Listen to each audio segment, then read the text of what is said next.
All right, hey, vintage electronics people, this is what I'm working on today. This Magnavox 1500 stereo receiver.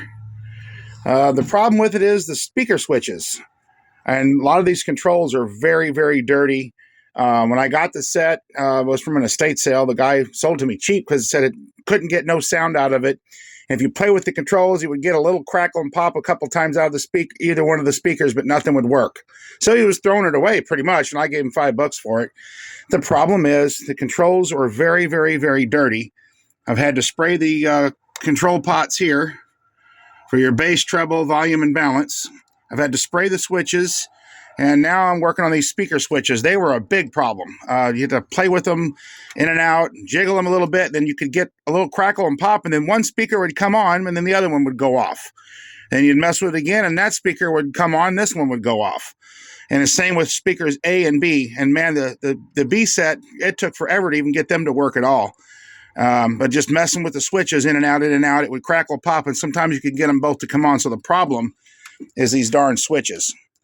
And I'm trying to spray the contact cleaner in there, and it's not very easy to do.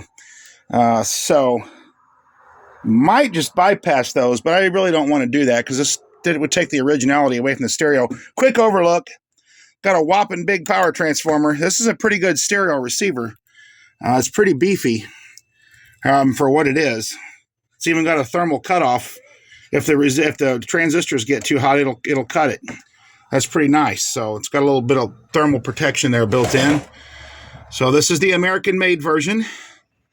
Some of these Magnavoxes would also use European capacitors made by Philips, and these little like polyester caps here would be what they call tropical fish with the stripes on them.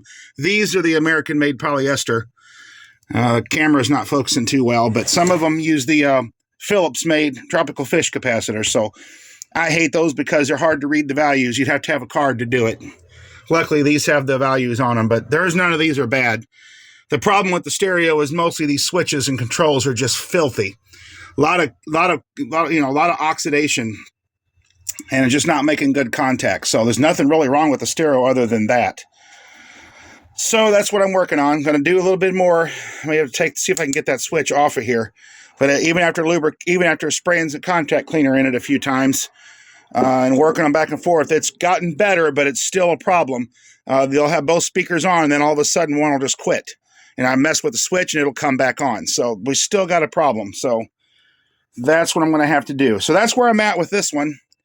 So not bad. Just thought I'd give you guys a quick overview of this. So yeah, there you have it, guys.